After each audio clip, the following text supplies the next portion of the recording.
Hello and welcome back to my channel and to the ongoing series exploring statistics for analytical chemistry. Today is the fifth episode, Concepts and Applications Through Problems, Part 1.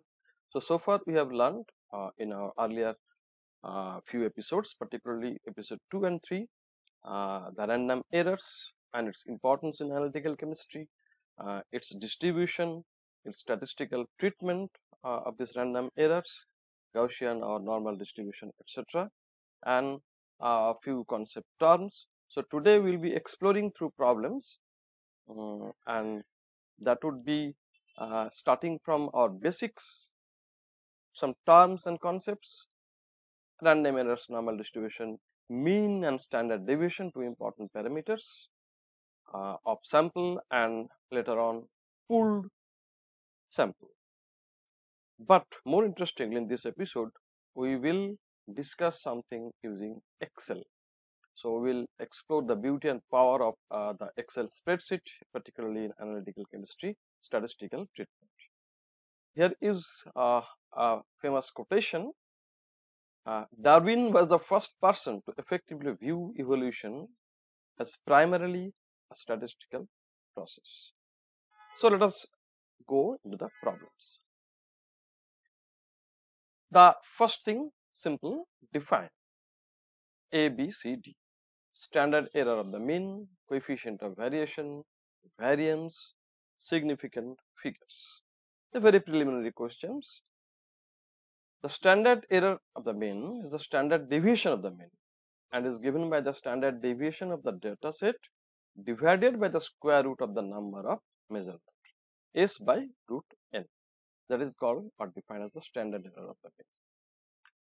The coefficient of variation is nothing but percent relative standard deviation. That means x by x average, S is the standard deviation of the sample, S by x average into 100%. That is called coefficient of variation. Variance is simply the square of standard deviation, or the other way, standard deviation is the square root of variance, right? And significant figures, as you all know, all the digits in a number that are known with certainty plus the first uncertain digit. So I am not going into the details of this. So let us go for the next set of questions. Differentiate between parameter and statistic, population mean and sample mean, random and systematic error, accuracy and precision. So first, parameter and statistic. The term parameter refers to quantities such as the mean and standard deviation of a population or distribution of data. So population. And the term statistic refers to an estimate of a parameter that is made from a sample of data. So we focus on something of population, but to start something from sample. So it is called the statistic, and when it is referred to population, it is called the parameter. For example, the x average, mean observed values, or the standard deviation but of sample, and they are correspondingly estimator of something of population, mu and sigma. So x average represents mu or estimates mu, and S estimates the population standard deviation sigma. The second question, the population mean and the sample mean. Simple, population mean is the true mean for the population of data. The sample mean is the arithmetic average of a limited sample drawn from the population, right? So that's all about the difference. The third one is random versus systematic error. Random error results from uncontrolled variables which you cannot control, beyond your control in an experiment, while systematic errors are those that can be ascribed to a particular cause and can usually be determined and eliminated. Okay, so that is the difference. Accuracy represents the agreement between an experimentally measured value and the true or accepted value, accuracy. And precision describes the agreement among measurements that have been performed in exactly the same way. So precision is an agreement among the measured values, they may be far away from the accuracy, but they are very close to each other, then we call high precision. But accuracy is agreement between the measured value and the true value, right? So it will be even more clear from the following figures. So there are 4 figures are there. You know, a very famous standard game, and your target would be to put the bullets here, hit here, but in the first one you hit like this. The points are the hit point. So it is low accuracy because if you take the average of these points, it would be hardly here inside the smallest circle, and low precision also because they are very scattered, no agreement among the values themselves.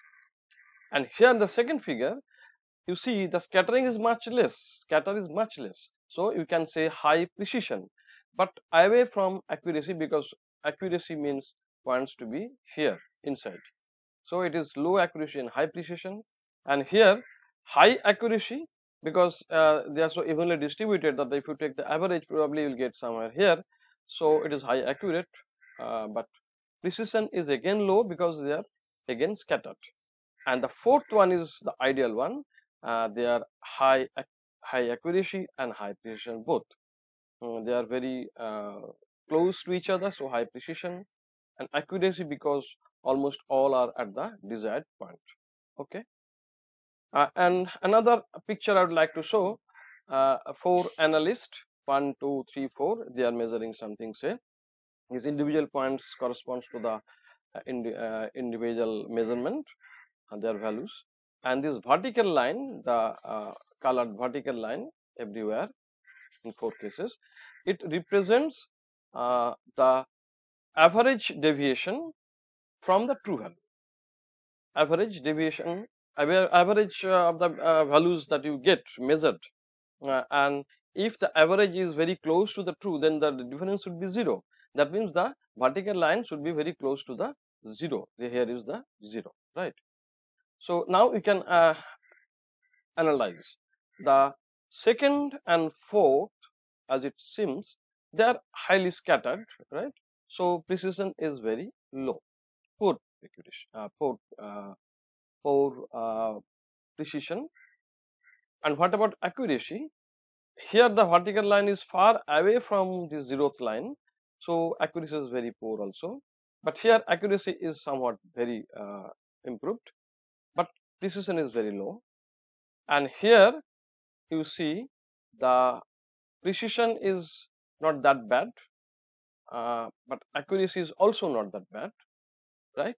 But the ideal one, I think this one should be the ideal one because accuracy and precision both are quite high. For example, the third one is interesting. Here all the points you have got measured value the same. That means precision is very high, but the values you have got all the time same are very away from the true value. So the vertical line is far away from the 0th line. So here accuracy is very low, precision is very high. I think it should be very clear by now. Now next question. Distinguish between the sample standard deviation and the population standard deviation. So from mean to standard deviation. And the second one, the meaning of the word sample as it is used in a chemical and in a statistical sense. Okay. So the first one, by definition, we can distinguish the sample standard deviation is called S and is the standard deviation of a sample drawn from the population. It is given by this S formula. As you know, many times we have shown, but the population standard deviation, first of all, the notation is not S but sigma, and it is over the entire population. So here you see the difference. This x bar is the mean of sample mean, and here mu is the population mean. Here you are dividing it by degrees of freedom, that is n minus 1, and here we are dividing by n. Okay, so that is the difference. And how really it matters, that we have seen in our earlier episodes through examples. Okay, and the B, in statistics, a sample, word sample, is a small set of replicate measurements. So if population is the set, sample is the subset. But in chemistry, a sample is a portion of a material that is taken for analysis. So it's a physical sample, okay, and the statistical sample is mathematical sample, okay. What is the standard error of a mean? We have already discussed. What is the standard deviation of the mean? Lower than the standard deviation of the data points in a set. So standard deviation of mean is actually SM, is given by simply S by root n, denominator root n is there. So you are dividing, which is greater than 1. So you are dividing S by something greater than 1. So naturally SM would be less, right? That is quite mathematically we can establish that why SM is smaller than S. Well, here are two questions from Gaussian distribution. From the Gaussian or normal error curve, what is the probability that a result from a population lies between 0 and +1 sigma of the mean? And another question, what is the probability of a result occurring that is between +1 and +2 sigma of the mean? So 0 and +1, that means 0, here it is 0, and suppose this is +1 sigma. So actually this much they want. Now as you see, the Gaussian or normal distribution curve is symmetrical, right? So the left half and the right half are same in magnitude, and the range is -sigma to +sigma, and that is 68.2%. So naturally the right half is half of that, that is 34.1%, right? So 0 to 1 sigma is just 34.1%. Let us see the answer. What does it tell? Since probability that a result lies between minus to plus is 0.684, the probability that a result will lie between 0 and plus will be half this value, 0.344. Okay. Now the next part, the probability that a result will lie between +1 and +2. Okay. So here it is -2 this point to +2, and it is almost 95 point something. Okay. So plus minus 2, and half, if you make it half, those 0 to 2, this much, 0 to 2, 0 to 2, but you want from 1 to 2. So what we can do, we can subtract 0 to 2. From 0 to 2 we can subtract 0 to 1. So you subtract 0 to 2 from 0 to 2, the amount 0 to 1, to get 1 to 2, and which is clearly what is 0 to 2? Half of the -2 to +2. So 95 by 1 something by 2, and what is 0 to 1? 68 by 2. So you take the difference. Actually, finally you say that you take the difference between the results of -2 to +2 and -1 to +1, and it's half. So half of 95.4% and 68.3%, that is 13.6%. So this red region is something different, but the yellow right hand side is 13.6, which is from 1 to 2. Okay. Another question from Gaussian distribution.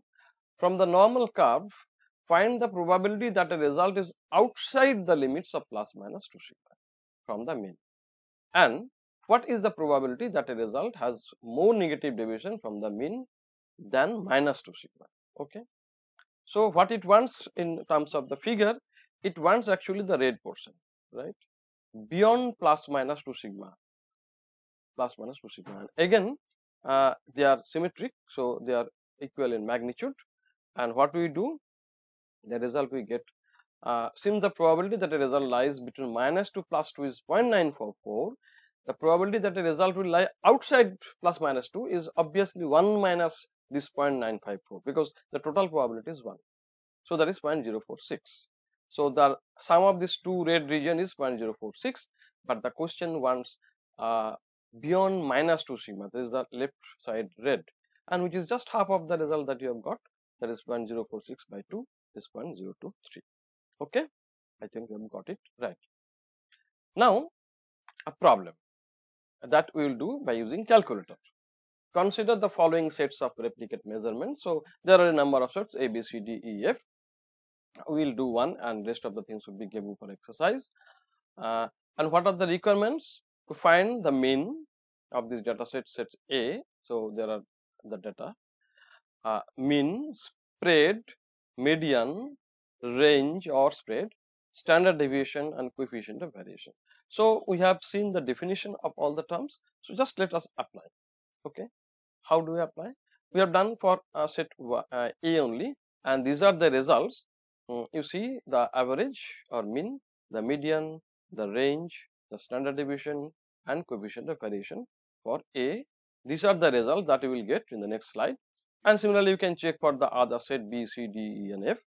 So let us see how do we calculate for set A. So these are the data given for set A, 5 data. 9.1 is just in between, in the midpoint. So what we do a sum xi just by using calculator, and we make xi square for each xi and then sum xi square sum, and that is 414.61. Why do you do that? Because in our formula we need this. What formula I am coming? So mean, the first one is 45.5 by 5 because 5 data are there. So 9.1 is the mean. Median is obviously the midpoint, 9.1. Spread is the highest minus lowest value. So you see 9.5 minus 8.5, that is the spread or range, and standard deviation. So here we need something to calculate, and let us see the formula. Formula, there are two formulas, an alternative formula.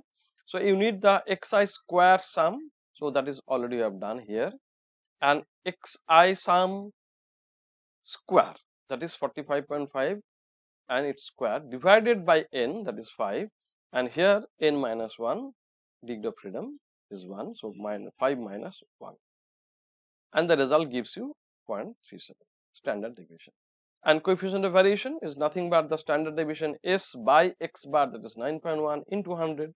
So 0.37 by 9.1 into 100 is 4.1%.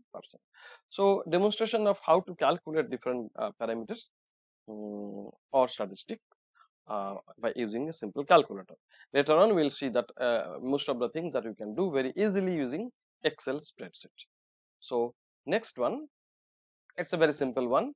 The accepted values for the sets in the earlier problem, 9, 55.33 for A, B, C, etc. and so on.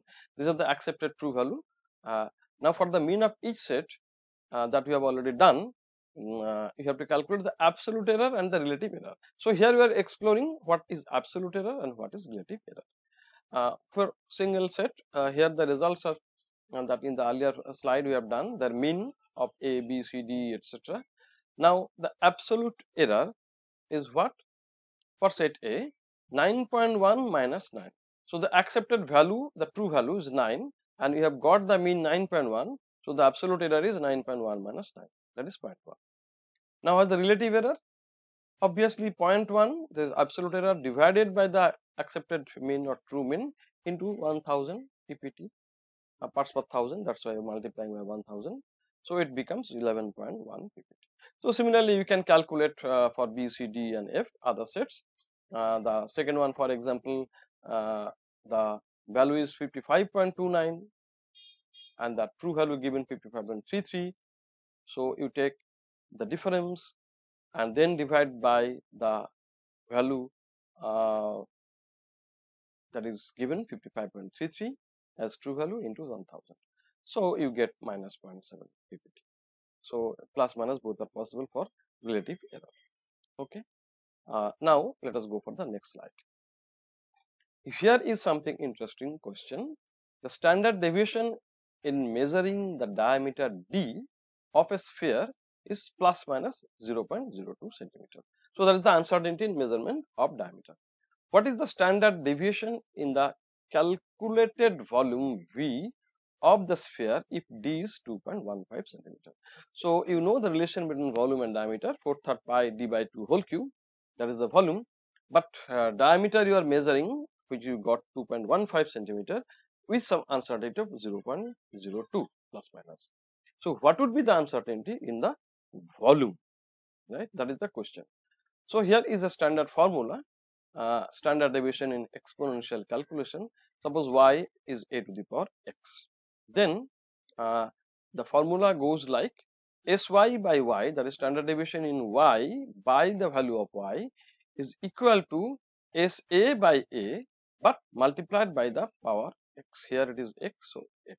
So sy by y is x into sa by a. So if you know all the terms y, x, SA and A, then you can evaluate SY. So let us quickly see an example first, then we'll address the given problem here. Solubility product KSP for silver chloride or silver halide is 4 into 10 to the power minus 8, but some uncertainty plus minus 0.4. This is the solubility product, but it wants the uncertainty in calculated solubility, not solubility product. Solubility product uncertainty is already given, and it requires the uncertainty in solubility. So obviously you need to know the relation between solubility and solubility product that we know as a chemist, and that for this example solubility is root over KSP, right, or KSP to the power half. So KSP is given 4 into 10 to the minus 8 to the power half, so it is 2 into 10 to the minus 4. So if you look at the formula y equal to a to the power x, so obviously solubility is y and a is KSP and this x is half. Okay, now what we do, y is solubility, a is KSP and x is half. So with this much of information we can go ahead, SA by A we can calculate, that is solubility product.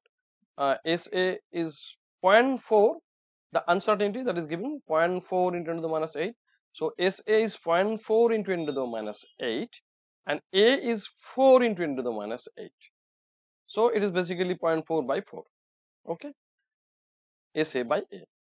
Now SY by Y, the formula SY by Y is X, that is half, into SA by A that we have calculated 0.4 by 4. So SY by Y is half into 0.4 by 4 and that gives you 0.05. So SY by Y. So what is SY finally?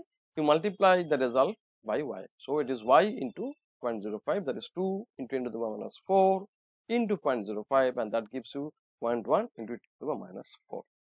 So finally you can say that solubility with uncertainty plus minus 0.1, this 0.1. So the value is 2 into 10 to the minus 4, right, solubility, but now we have calculated the uncertainty and we can say 2 plus minus 0.1 into 10 to the minus 4 unit, because this 0.1 that it gives you the SY.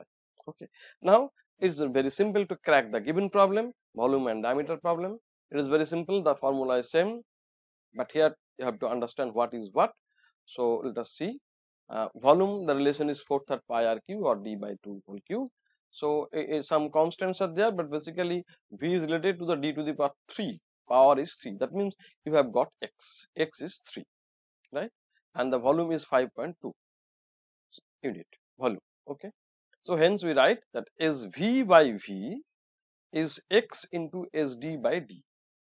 3 is X, SD standard deviation in diameter, and D is the value of diameter. So all are now known. 0.02 is the SD and D is 2.15 given. So that is SD by D. 3 is known, SV is unknown and V is known 5.20. So we can calculate SV to be like this. Okay.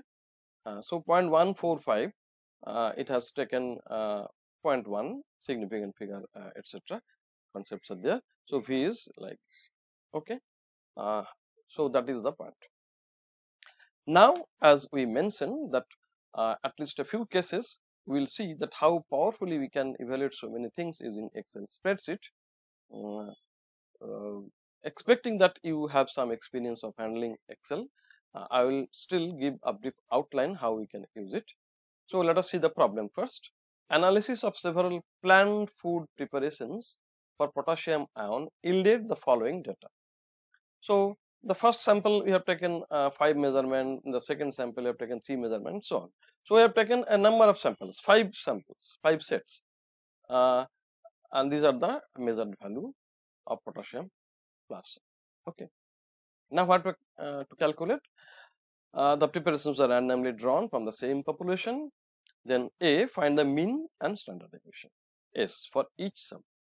So here you will see that we don't need any formula to be translated into programming in evaluation. There are intrinsic Excel functions which can directly give you the mean and standard deviation. So you have to just know those functions, right? Here you will see. And then obtain the pooled value of the standard deviation. because we have done for a number of sets. So individually you can have S for set 1, set 2, set 3 and so on, but pool is taking all together all the 5 sets value, and that gives you a better result that we have seen in our earlier episodes. But here in calculating S pooled, we will see again how powerfully and beautifully we can use the Excel. Of course, this time we are not going to use a direct intrinsic function, but rather we will manipulate some of the data using Excel. And finally, the question is why S pooled is a better estimate of sigma. Okay, so let us see the spreadsheet. Here is the Excel spreadsheet.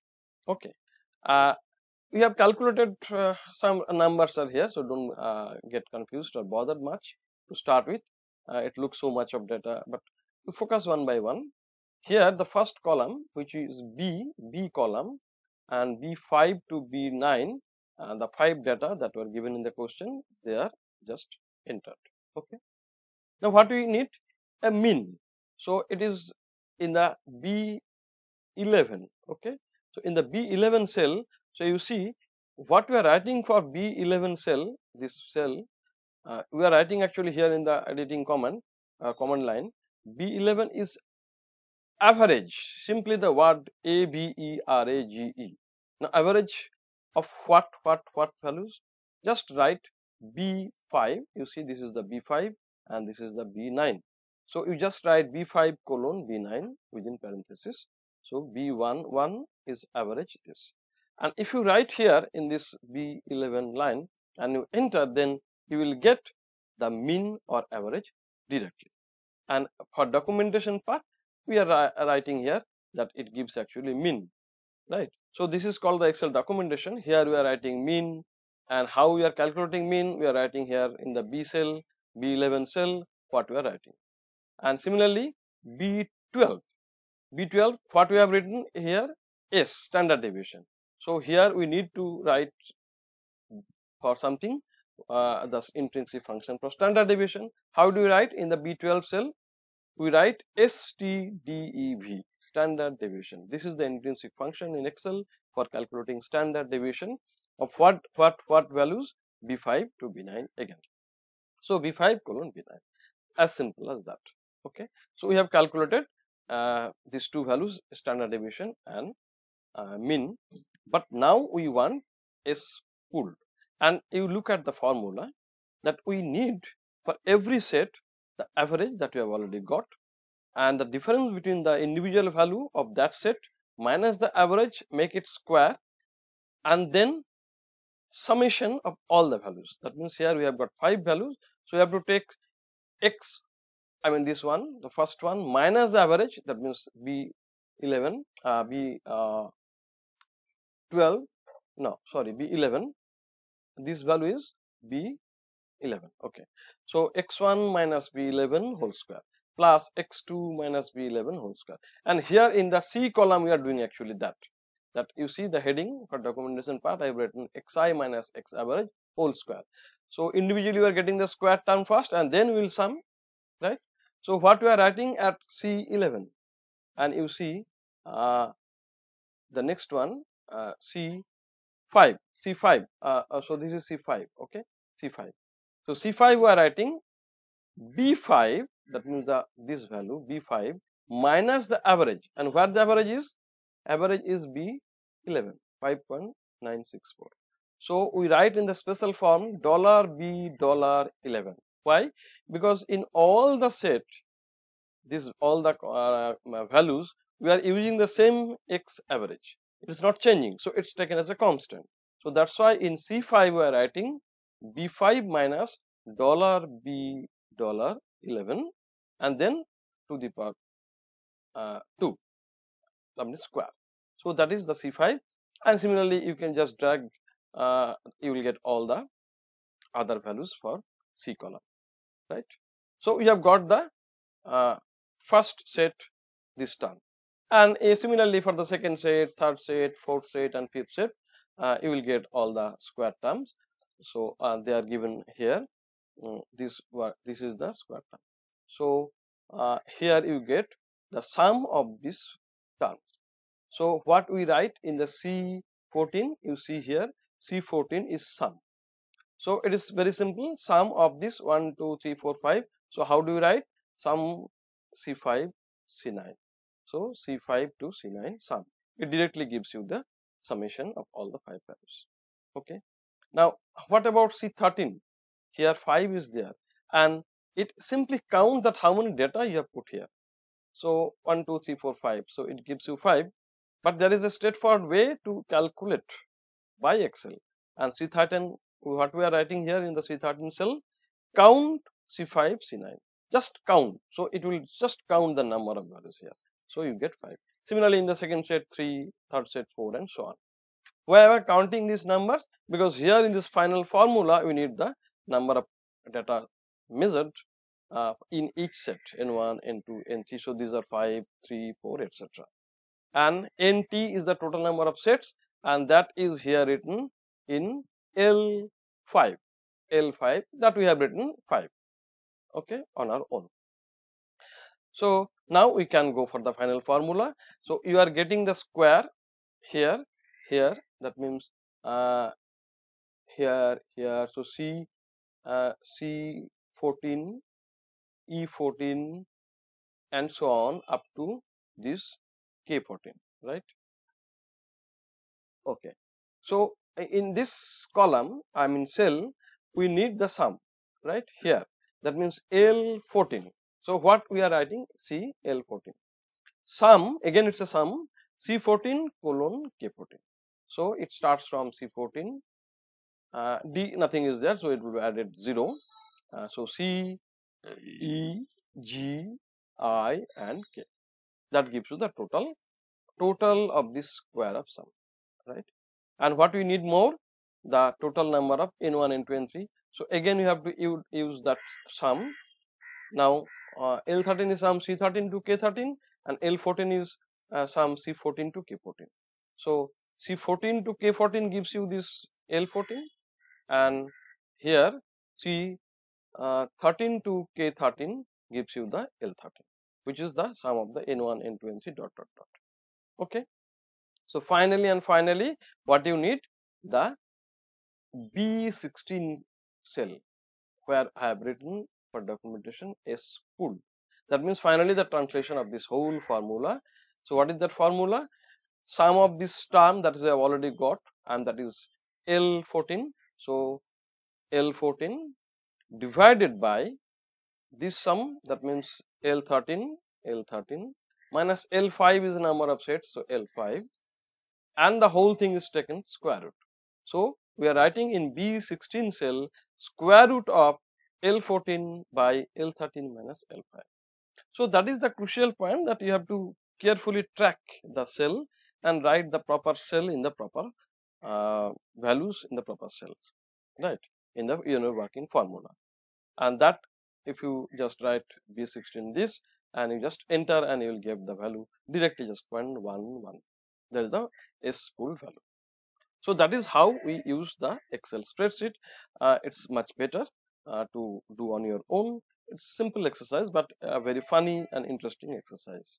So the final question was why it's better S pool rather than the S of single set. The answer is pooling the variations from 5 samples give a better estimate of sigma because several data sets are used. Naturally, the number of data points is much more. Thus, the pooled standard deviation uses a larger number of data points and can reflect variations that arise because of sample selection and sample preparation. So, if you just have taken one set, then maybe some bias is working, some choice is working. So, it's not a perfect ideal one. So, if you take 5 different sets from different population region, then probably you are going to get better result. That's a very common sense. Okay. The next one is exactly the same problem, only the thing is that 6 bottles of wine of the same variety were analyzed for residual sugar content with the following results. So here 5 instead of 5 we have taken 6 sets and 3, 4 and etc. measurements values for each set correspondingly, and we have the same task, evaluate the standard deviation and mean is required for each set, that directly we can get standard deviation, but for pool S pool we need again to apply like the previous slide, and I am not going to explain once again all the same, but I am showing it so that you can have a pause on this slide and can understand a little bit more, but here the answers are given, so I'm not wasting my time explaining the same or repeating the same, but the answer finally will get 0.09 this case. Okay, so if you are interested, you can make a pause here at this slide for a few minutes maybe and try to understand. Okay, and once you understand this, you can easily apply on your own for other problems. So similarly, I will quickly skip but show two more problems, 9 samples here. This slightly different in presentation, 9 samples, and in each case you are getting 2 measured values. So you have to calculate it's done by chromatography method, right? Heroin, 9 samples of illicit heroin preparations were analyzed. The samples can be assumed to have been drawn randomly from the same population. Pool the following data to establish an estimate of sigma for the procedure. Okay, so here again I am just showing the spreadsheet, and it's well documented, so you can check on your own that in which column or which cell particularly we are doing what. For that, documentation is well given.